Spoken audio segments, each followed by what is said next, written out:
So we're moving fast to the next speaker. Sorry for making switch. Okay, so our next speaker is Mr. Taiwo Oyewole, and he serves as a lead mentor at global startups, guiding companies in breaking into the North America market. He doubles as the business coach, providing strategic advice, networking support, and resources to founders throughout their entrepreneurial journey. With a background spanning over 20 years, Mr. Taiwo has worked as a marketing and technology professional in diverse industries, including advertising, technology consulting, banking, asset management, and startup accelerators. He shares his expertise by teaching digital marketing at Covenant Capital Business School, Nobelum Enterprises, and other corporate organizations, and his teaching style is characterized by simplicity and effectiveness, demystifying complexity for his audience. He is recognized for his business acumen and frequently sought after to judge each competition, showcasing his expertise in evaluating entrepreneurial ventures. Beyond his professional pursuits, he is an enthusiast of technology, automotive, and aviation engineering, reflecting his diverse interests and passion. Mr. Taiwo is going to be speaking to us today on strategic digital branding, amplifying Nigerian business on the global stage. With a applause, please welcome Mr. Taiwo Oyewole. Mr. Taiwo, you're welcome, sir. Over to you. Good afternoon, everyone. Yeah, thanks. Thanks, Buki. Thanks for inviting me here. It's great to see you. Once again, Oga Dakbo, good to see you. And I think Orlando is here too, so it's good to see people here. I'll try and be brief. I think it's just a short time.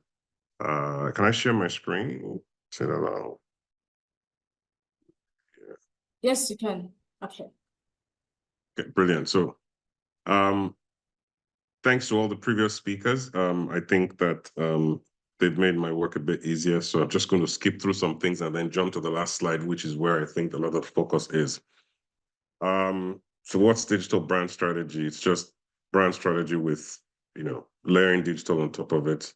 So brand strategy is all about developing unique identity, find a way to distinguish your business from your competitors, using things like brand positioning, awareness, and all of that to build customer loyalty.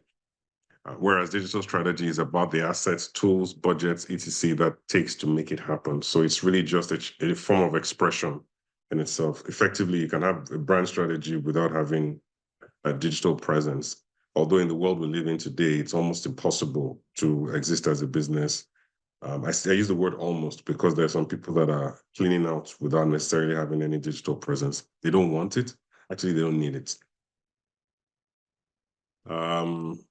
So what are the core elements of digital brand strategy? I'll just run through these and then jump to the meat of my discussion. Number one, you need to have goals. They need to be what you call it, very, very clear. So customer engagement, brand awareness, educating the customer, and then loyalty. So those goals have to be measurable. You need to talk about customer engagement. Where we used to engage, for example, if you say you used to engage 1,000 customers a month, now you want to engage 2,000 customers a month. That's an example of having a measurable goal. In terms of brand awareness, you want to talk about your net promoter score or your how many people know the brand more. Right now, you can do that by testing through a survey, some feedback system as well. You want to educate the customer, so we reached, let's say, for example, you reached 500 customers in the last quarter. You want to increase that number to 750 customers in the next quarter. And then brand loyalty is, measuring how many people keep coming back to buy from you, for example. That would be an example of how many people, they only use your brand. They don't use any other thing. Then you need to focus on the brand as well in terms of what's the brand about, what's the purpose of the brand.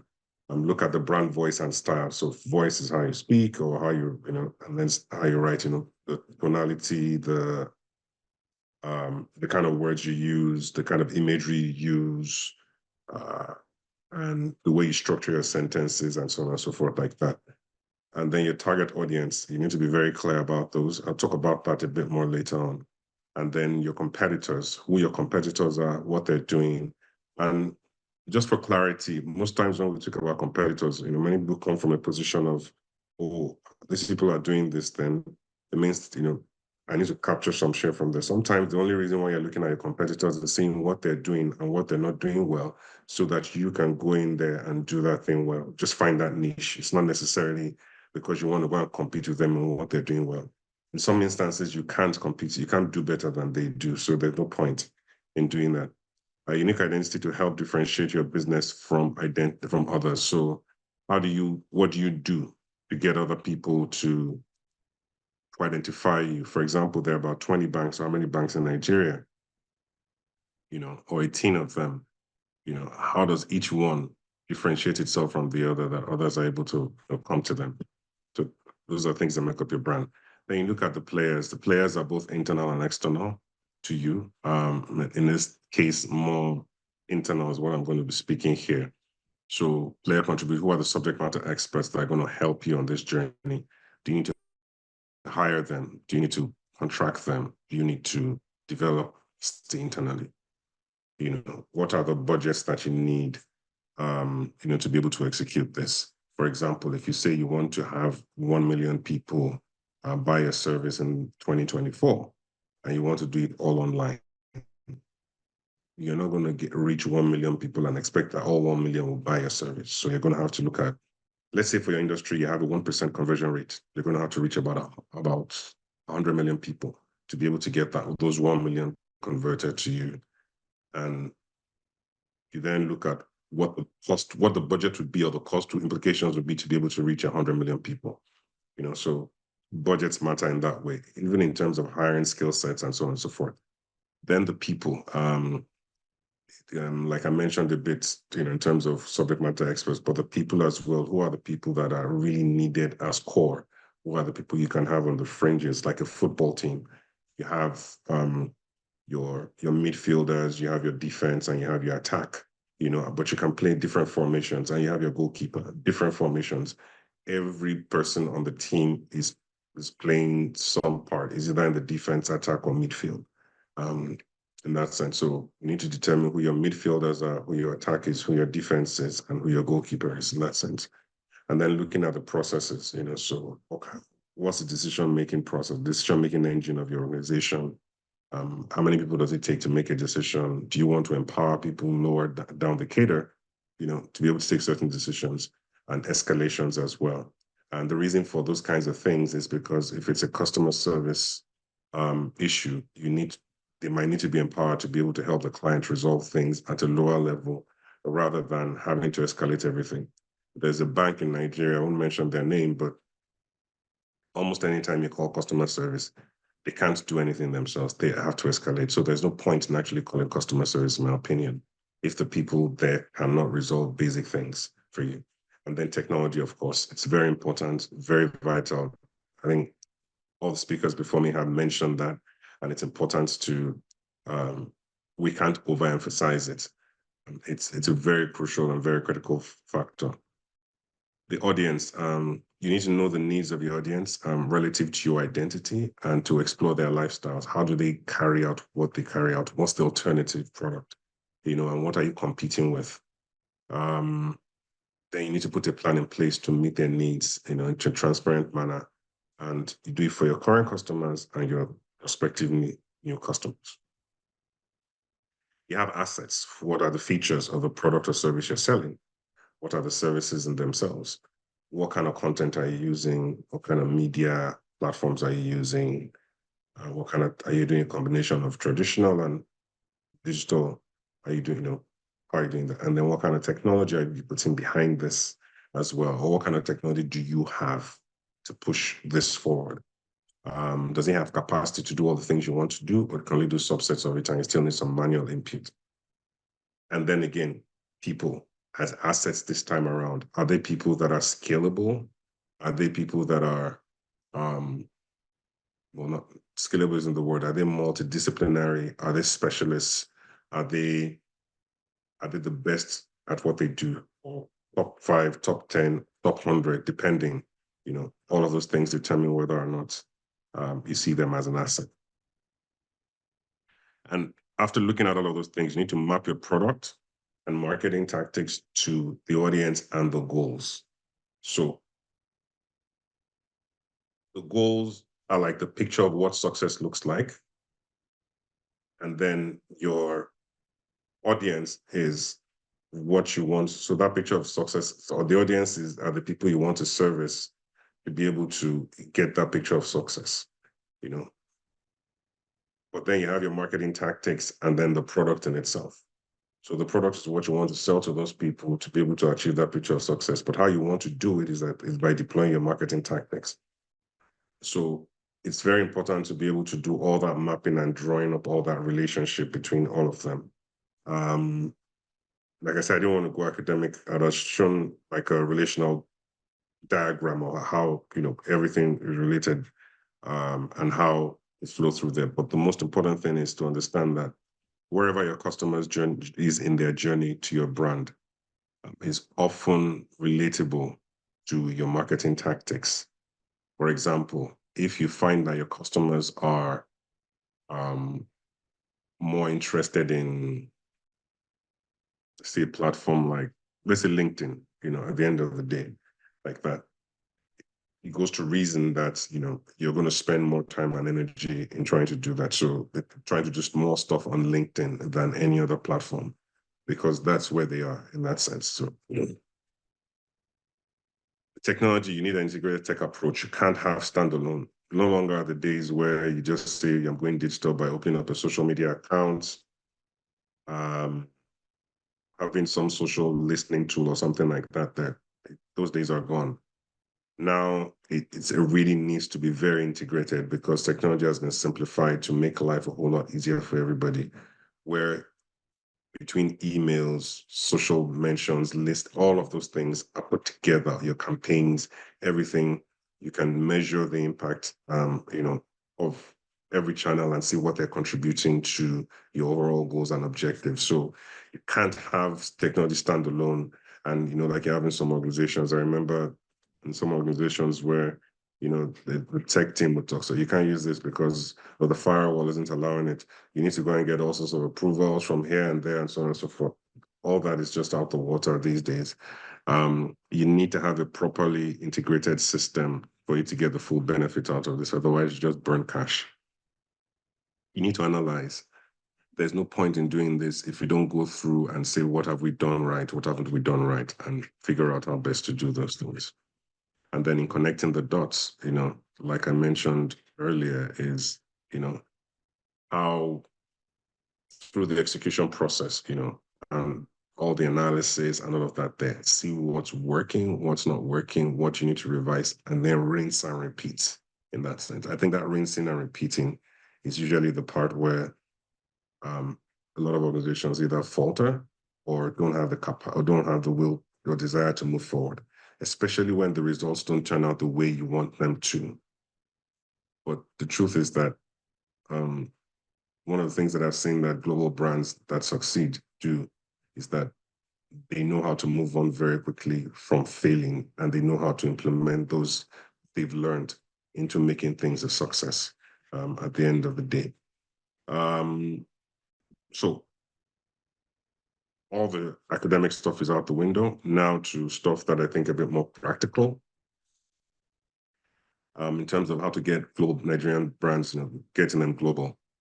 I think Dapo mentioned the music industry and Nigerian culture in that sense. So I'm going to reference the music industry as well, how the Nigerian music has become a global sensation.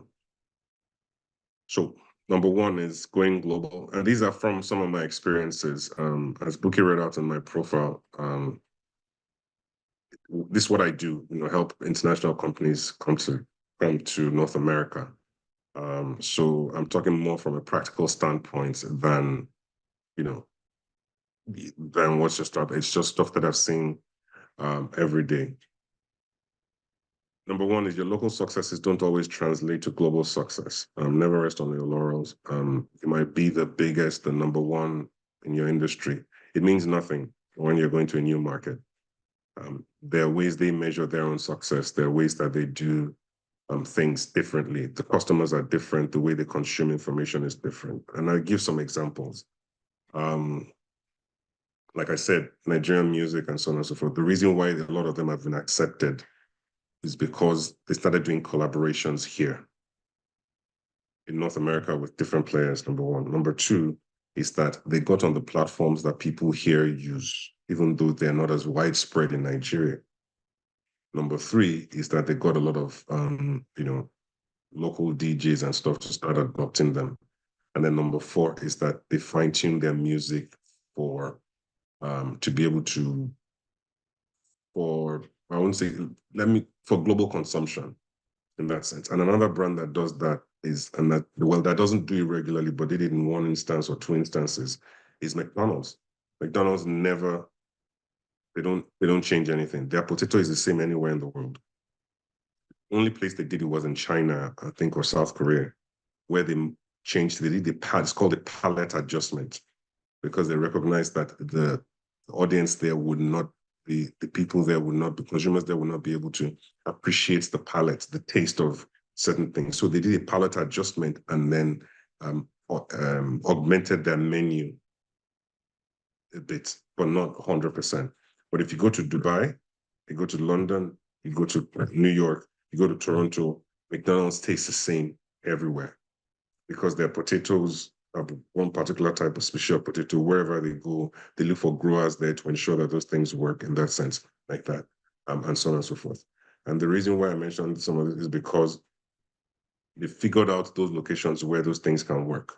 The reason why they're not in Nigeria is because the ketchup they use, if they can't get it in Nigeria or can't ship it to Nigeria, then they won't operate.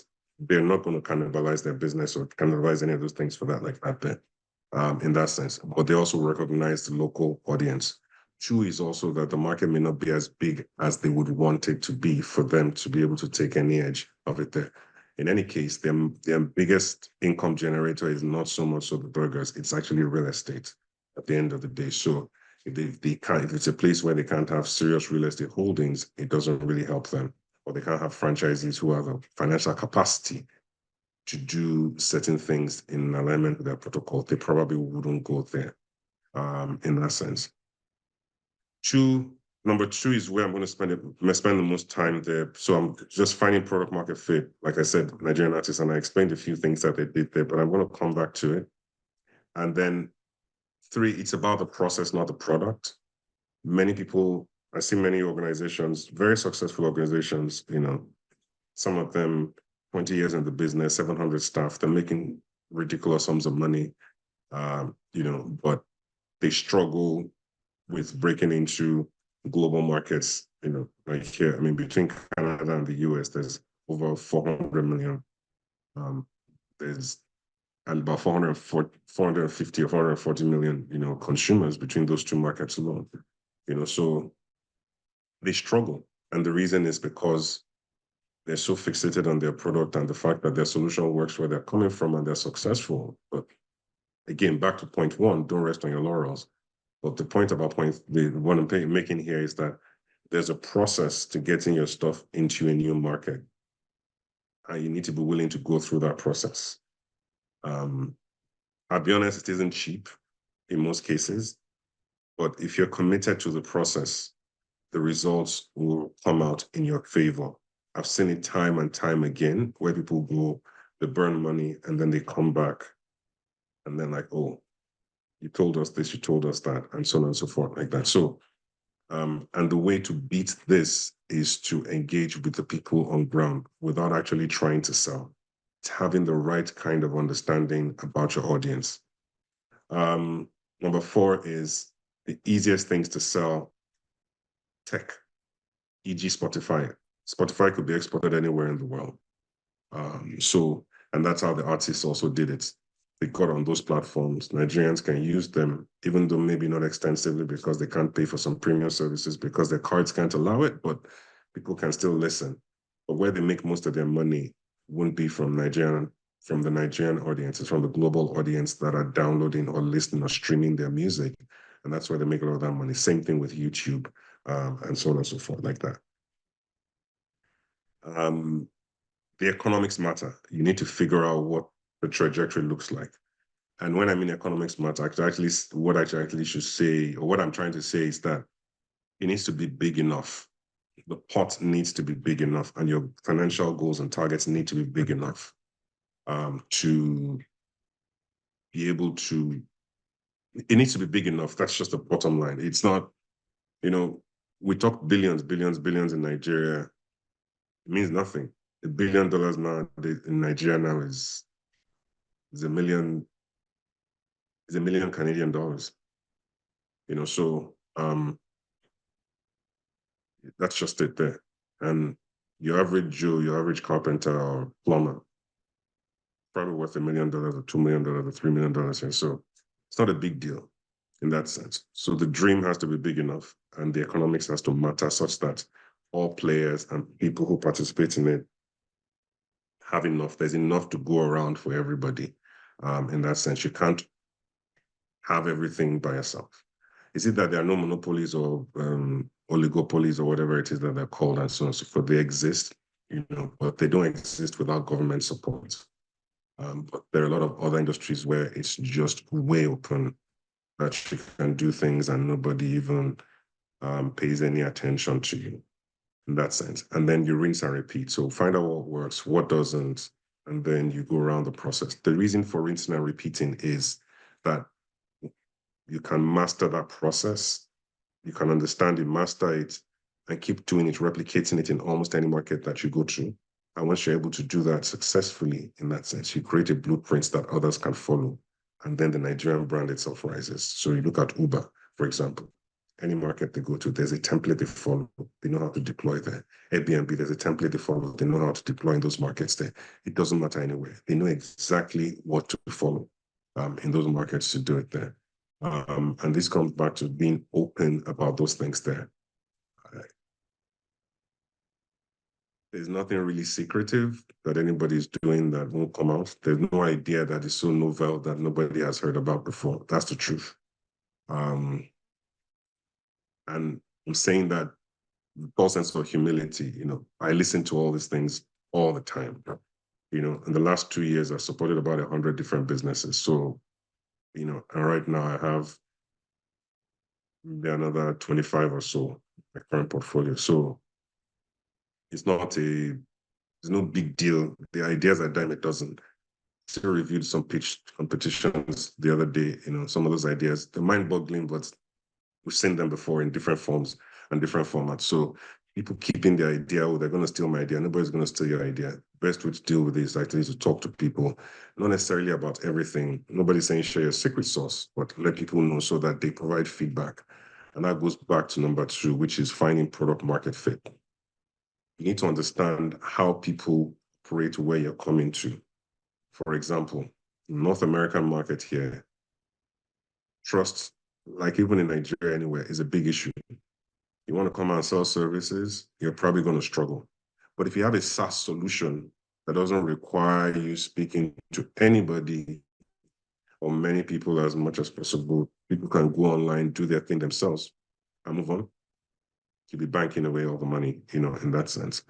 So you need to figure out what version of your product is going to work, where you're going, and how it's going to be deployed.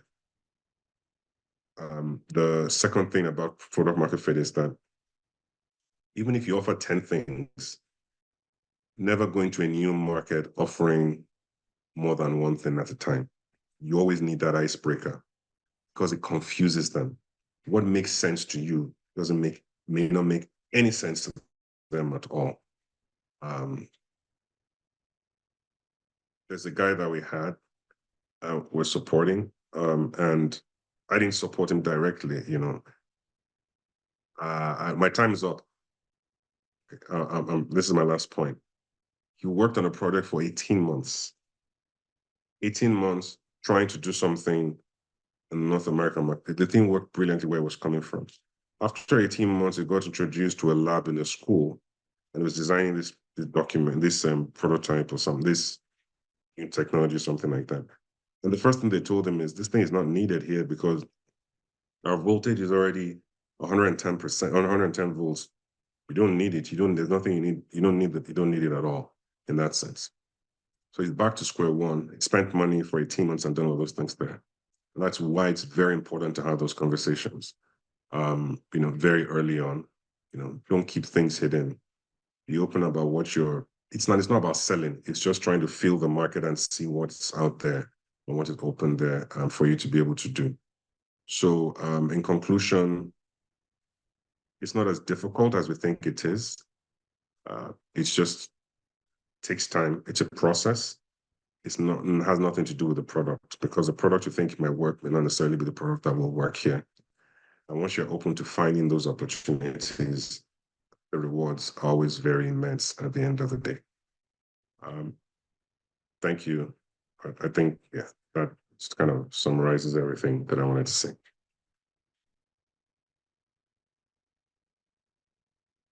Thank you very much, Mr. Taiwo. Thank you for taking your time to explain how we can take leverage, digital marketing, to take our business to the global stage. Please, if you have any questions, please just note it down. We'll be taking it during the Q&A session.